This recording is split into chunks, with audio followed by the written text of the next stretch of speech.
Assalamualaikum warahmatullahi wabarakatuh. Perkenalkan, kami dari kelompok 6 yang terdiri dari saya sendiri dan Cahayani Putri, kemudian Muhammad Zaki Al-Mahdi, Amelia Dita Eka Kusuma, Fadilatul Hasanah, Diki Kurnia Ali Mukti, dan Muhammad Fahmi Hikam. Di sini kami akan mempresentasikan mengenai pajak penghasilan atau PPh pasal 26. Apa sih PPh pasal 26 itu? Pajak penghasilan pasal 26 adalah PPh yang dikenakan atau dipotong atas penghasilan yang bersumber dari Indonesia yang diterima atau diperoleh wajib pajak luar negeri selain bentuk usaha tetap di Indonesia. PPh pasal 26 sendiri mengatur kebijakan mengenai pajak yang berhubungan dengan wajib pajak luar negeri. Untuk selanjutnya akan dijelaskan oleh pemateri berikutnya. Perkenalkan, nama saya Fadilatul Hasanah, NIM 2041050101043.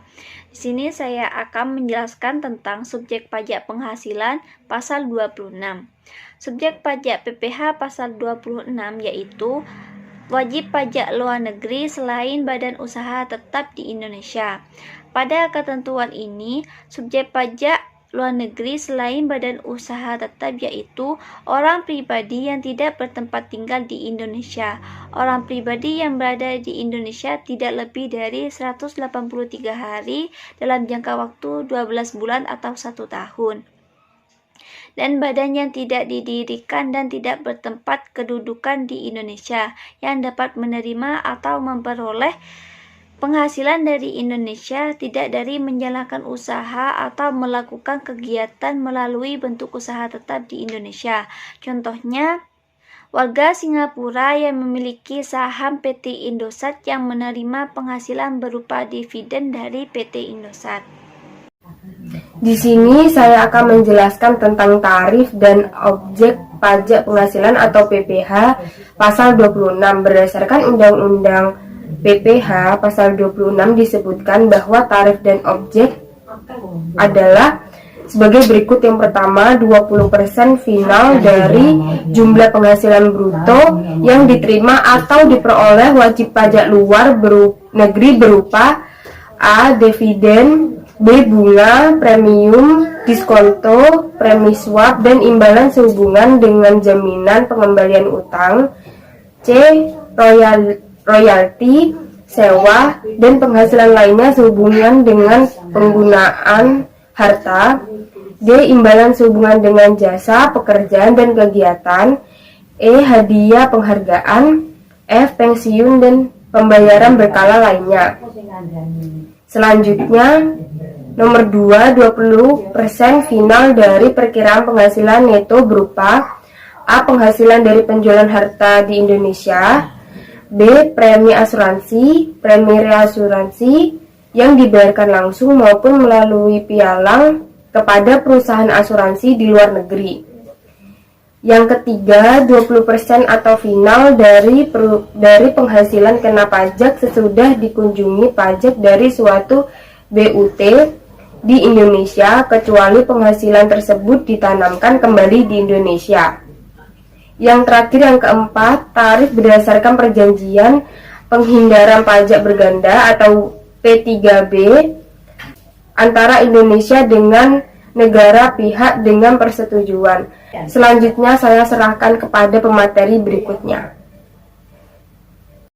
Assalamualaikum warahmatullahi wabarakatuh. Nama saya Muhammad Fahmi Hikam, NIM 2041050101048.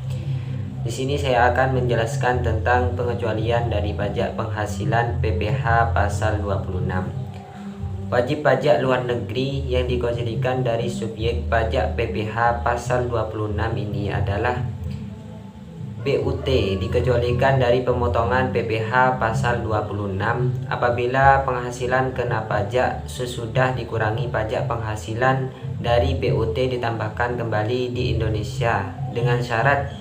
Yang pertama adalah dilakukan dalam bentuk penyertaan modal pada perusahaan yang didirikan dan berkedudukan di Indonesia sebagai pendiri atau peserta pendiri. Yang kedua adalah dilakukan dalam tahun berjalan atau selambat-lambatnya tahun pajak berikutnya dari tahun pajak diterima atau diperoleh penghasilan tersebut.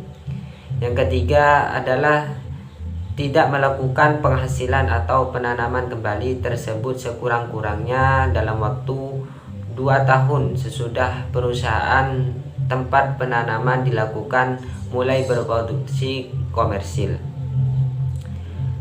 Demikian presentasi dari saya, selanjutnya akan dilanjutkan oleh teman saya. Assalamualaikum warahmatullahi wabarakatuh. Saya Di Gunari Mukti, NIM 2041050 Saya akan menjelaskan tentang pemotongan pajak penghasilan atau PPh pasal 26, yaitu 1. Badan pemerintahan. Pemerintahan negara Republik Indonesia dan pemerintahan daerah di Indonesia beserta instansi-instansi di bawahnya. 2. Sumber pajak badan dalam negeri. Berdasarkan pasal 2 ayat 3 huruf B UU Pajak Berpenghasilan 1984, subjek pajak badan dalam negeri adalah badan yang didirikan atau bertempat dudukan di Indonesia. 3. Penyelenggara kegiatan bisa berbentuk badan, orang pribadi, atau kepanitiaan yang melakukan suatu event atau kegiatan. 4. Bentuk usaha tetap atau BUT, badan dari subjek pajak luar negeri yang diselenggarakan di Indonesia sehingga menerima atau memperoleh penghasilan bersumber di Indonesia. 5. Perwakilan perusahaan luar negeri lainnya. Mungkin itu yang dapat saya sampaikan. Assalamualaikum warahmatullahi wabarakatuh. Perkenalkan, nama saya Muhammad Zaki Al-Mahdi. Di sini saya akan menjelaskan tentang materi yang terakhir, yaitu saat berutang, penyetoran, dan pelaporan pajak penghasilan atau PPh pasal 26. PPh pasal 26 pada akhir bulan dilakukannya pembayaran atau akhir bulan terutangnya penghasilan, tergantung yang mana yang terjadi terlebih dahulu.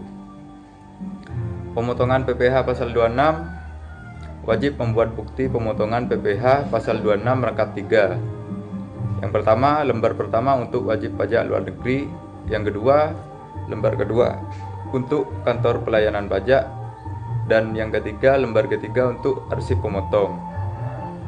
PPh pasal 26 wajib disetorkan ke bank persepsi atau kantor pos dengan menggunakan surat setoran pajak atau SSP paling lambat tanggal 10 bulan takwim berikutnya setelah bulan saat terutangnya pajak. Dalam hal jatuh tempo, penyetoran atau batas akhir pelaporan PPh pasal 26 bertepatan dengan hari libur, termasuk hari Sabtu atau hari libur nasional. Penyetoran atau pelaporan dapat dilakukan pada hari kerja berikutnya. Demikian pemaparan materi dari saya. Kurang lebihnya mohon maaf. Wassalamualaikum warahmatullahi wabarakatuh.